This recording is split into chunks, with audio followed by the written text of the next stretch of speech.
क्योंकि अभी मेरे किसानों का मतीरे का बीज खेत से बाहर आने वाला है बिकने के लिए। आप इसको अभी रोक दो, अगर ये खुल गया तो मेरे किसानों का कौन खरीदेगा? औने पौने भाव में बेचना पड़ेगा। तो उसको जब रोका, 6 महीने पर रोक के रखा, और उसका परिणाम ये रहा कि उसी साल जो 40 रुपए में बिकता था वो 120 रुपए किलो के अंदर मतीरे का बीज बिका। फिर दूसरे साल फिर मैंने ऐसे ही किया, 6 महीने फिर रोक लगा दी। 6 महीने रोक लगाई तो दूसरे साल वो फिर से बढ़कर और 250 रुपए के अंदर बिका। फिर तीसरे साल और रोक लगाई मैंने, और तीसरी साल रोक लगाई तो उसका परिणाम ये रहा कि जो 40 रुपए किलो के अंदर मतीरे का बीज बिकता था वो 400 रुपए किलो के अंदर किसानों ने मतीरे का बीज बेचा। ये होता है पॉलिसी से, मोदी जी की यही पॉलिसी है कि किसान को फायदा मिले। और अभी भी मैं आपसे भागीरथ जी निवेदन करना चाहता हूं कि इनके ऊपर नकेल कस के रखो। ये जो व्यापारी होते हैं वो व्यापारी किसी न किसी बहाने से इस किसान का हित का कभी नहीं सोचते, वो सिर्फ यही सोचते कि हमें फायदा कैसे मिले। इसलिए मेरा आप सबसे निवेदन है, आपसे भी कहूंगा, और हमारी सरकार निश्चित रूप से इस बात के ऊपर कि किसान को अधिक से अधिक फायदा कैसे हो। बाजरे के अंदर भी मैं कहना चाहता हूं, आज बाजरे की क्या रेटें हुई। हम बाजरा अनुसंधान केंद्र के अंदर खड़े हैं। बाजरे से कितने प्रकार के प्रोडक्ट बनते हैं। अभी हमने कुरकुरे खाए बाजरे के, वैल्यू एडिशन के बेचने का काम शुरू हुआ। बाजरे से बिस्किट बनना, बाजरे की चॉकलेट बनना, बाजरे के केक बनना, ये सारी चीजें वैल्यू एडिशन करने का काम हमारे प्रधानमंत्री आदरणीय नरेंद्र मोदी जी के अथक प्रयासों से हुआ। आज उससे वैल्यू एडिशन हो रही है।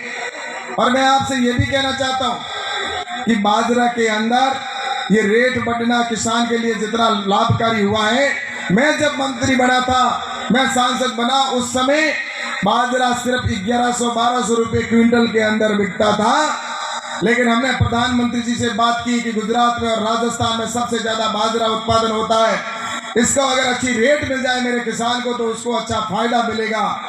और प्रधानमंत्री जी ने यूएनओ के अंदर प्रस्ताव रखकर और कहा कि 2023 मिलेट्स ईयर के रूप में मनाया जाएगा।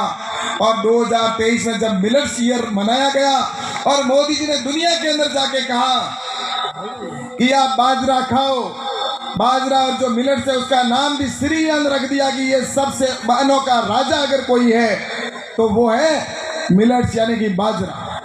बाजरा खाने से स्वास्थ्य का लाभ होता है। ये बात प्रधानमंत्री जी ने दुनिया में कही तो पूरी दुनिया बाजरा खाने लगी। और जब बाजरे की मांग बढ़ी, और मांग इसलिए बढ़ी कि पहले लोग बाजरे को गरीबों का धान कहते थे, ये तो गरीबों के खाने का अनाज है। लेकिन मैं आपसे कहना चाहता हूं कि आज सबसे बड़ा अमीर है ना, वो भी कहता है यार मैं तो बाजरे की रोटी खाता हूं, ये कह के, और अपने आप को खुशी महसूस करता है। आज 5 स्टार 7 स्टार होटलों के अंदर भी बाजरे की रोटी बनती है। कितनी खुशी होती है, बाजरे की रोटी बनती है कि उसका फायदा आज 5 स्टार होटल में पहुंची तो उसका फायदा किसान को ये हुआ कि उस 2013-23 के अंदर मिलेट्स ईयर मनाया, दुनिया में डिमांड मांग बढ़ी, और उसका परिणाम ये रहा कि आज देसी बाजरी हमारी जो 1300-1200 में बिकती थी वो आज बाजरा 3000, 3500 और 4000 रुपए के अंदर बिकता है। तो उसका सबसे ज्यादा फायदा मेरे किसान भाइयों को होता है कि नहीं होता, मुझे बताइए। ये सारे प्रधानमंत्री नरेंद्र मोदी जी का लक्ष्य एक ही, उद्देश्य एक ही है कि मेरे किसानों के लिए मैं क्या करूं। और मैं आप सबको बताना चाहता हूं, आप सबसे निवेदन करना चाहता हूं कि आप वैल्यू एडिशन यानी कि इसकी मूल्य को कैसे बढ़ाएं, इसके लिए हमें प्रयास करना चाहिए। ये एफपीओ बनाया गया यहाँ पे, देश भर में कई एफपीओ बनाए, ग्रुप बनाकर किसानों को दिए गए सरकार के द्वारा। यहाँ पर गुड़ामालानी के अंदर तो 2 एफपीओ दिए गए, एक ही पंचायत के अंदर, समिति के अंदर। एक रूटीन में जो एफपीओ आता है वो, तो कुछ किसान आए कि हमें स्पेशल ऑर्गेनिक का एक एफपीओ चाहिए। मैंने कहा क्या चिंता करते हो, आप काम करना चाहते हो ना, 1 क्यों 2 ले जाइए। और हाथों हाथ वहाँ पर स्वीकृत करके दिया। और आज यहाँ पर गुड़ामालानी में ऑर्गेनिक का एक एक्स्ट्रा एफपीओ भी यहाँ पर काम कर रहा है, जिसका हमें अभी आकर यहाँ पर प्रोडक्ट उन्होंने वैल्यू एडिशन करके हमें भी खिलाया।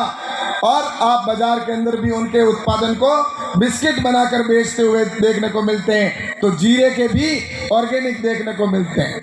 और आपको यह भी पता है जीरे की रेटें कैसे बढ़ी थी।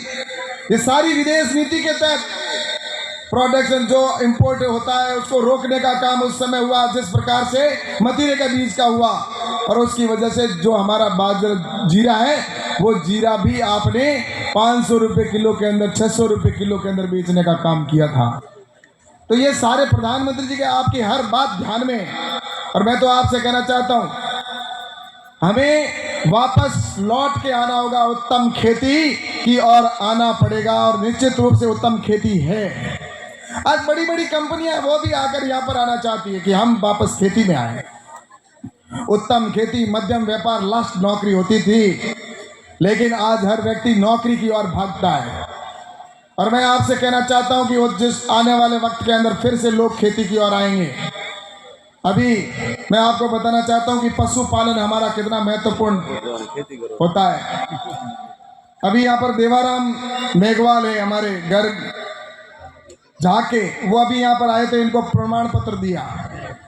आज उन्होंने एक सरकार की स्कीम है, और उस स्कीम के तहत हमने वो प्रोजेक्ट के अंदर से सैंक्शन किया, और उनको 100 बकरियां दी थी उस समय। उस प्रोजेक्ट के अंदर 100 बकरियां दी, उसको 1.5 साल हुआ है, और 1.5 साल के अंदर 100 की जगह अब उसके 500 बकरियां हो चुकी है। कितना गुना बढ़ गया मुझे बताओ? कहाँ है देवाराम जी? इधर आओ, ऊपर आओ। 105 बकरी उस समय उन्होंने परचेज की, और आज कितनी है? 525 बकरियां हैं इनके। ऐसे ऐसे फायदे मोदी जी कर रहे हैं, लेकिन हमें पता नहीं है कि क्या करना है। घर पे बैठो और जाओ, बातें करो। आए थे यहाँ पर, कैलाश जी ने कहा, भागीरथ जी ने बातें की। अरे मैं तो 5 साल तक आपको कहता ही रहा हूँ एफपीओ से जुड़े कोई बहुत कम लोग जुड़े। ये बैठे प्रहलाद जी रहे, मेहनत कर रहे, आओ सा, जुड़ो सा, करो सा, क्या जुड़ने का नाम ही नहीं है। कितना देखो, सुनो, एक और बताऊं, इनको 1 करोड़ रुपया दिया था सरकार ने, मोदी जी की सरकार ने। उसमें से 50 लाख रुपए, कितनी, 500 तो बकरियां कर दी, कितनी, 525 बकरियां, और 50 लाख रुपए और दे दिए इनको सब्सिडी के। कितना? और ऐसे ही 4-5 प्रोजेक्ट गायों के भी यहाँ आए। गायों के भी 2-4 प्रोजेक्ट है, जो एक तो पचपदरा में शुरू हो चुका है, ऐसे ही दूसरी जगह पर भी कई प्रोजेक्ट आने वाले हैं। इसलिए मैं आपसे कहना चाहता हूं कि अपन खुद जब तक आगे नहीं आएंगे ना, कुछ करना तो अपने को ही पड़ेगा। नहीं तो भाई देख लो, ऐसा है, आज यहाँ पर कोई समय लोग आकर हमें गुमराह करके जाते थे। भागीरथ जी, इस जगह पर ऐसे ऐसे सांसद आए, उन्होंने कहा कि आज से कब 1975 के आसपास क्या कि हम इस रेगिस्तान के अंदर अंगूर की खेती कर देंगे। लोगों ने धड़ाधड़ वोट फेंकना शुरू कर दिए। अंगूर की खेती के लिए कौन आया था? आप में से बोलो, कोई कौन कह रहा था भाई? क्या नाम? अमृत जी नाटा, ये सारे ही बोल रहे हैं। अब वो उस समय आए, सांसद का चुनाव लड़ा, और उन्होंने कहा अंगूर की खेती करेंगे। कहाँ? हमारे बाजरे की वहां पर उस समय खेती नहीं होती थी, 15-15, 20-20 अकाल साथ पड़ते थे, कुछ भी चीजें यहाँ पर नहीं होती थी, रेगिस्तान पड़ा था, और उसमें अंगूर की खेती करके गए। लेकिन मैं धन्यवाद देना चाहता हूं मेरे देश के प्रधानमंत्री आदरणीय नरेंद्र मोदी जी को, कि उन्होंने किसानों के लिए जब से कल्याणकारी योजनाएं शुरू की, उसके बाद में यहाँ पर अनार जैसी खेती का हब बन चुका है। आज हिंदुस्तान में सबसे ज्यादा अनार अगर पैदा होता है तो मेरे यहाँ पर पैदा होता है, बाड़मेर, जैसलमेर और इस क्षेत्र, जालोर और इस क्षेत्र के अंदर। होता है कि नहीं होता? आप मुझे बताओ। उसके लिए सपोर्ट किया सरकार ने कि आपको सब्सिडी मिलेगी, आपको नया बीज दिया जाएगा, आपको पौधे दिए जाएंगे। आज यहाँ पर अंजीर जैसी खेती होने लगी।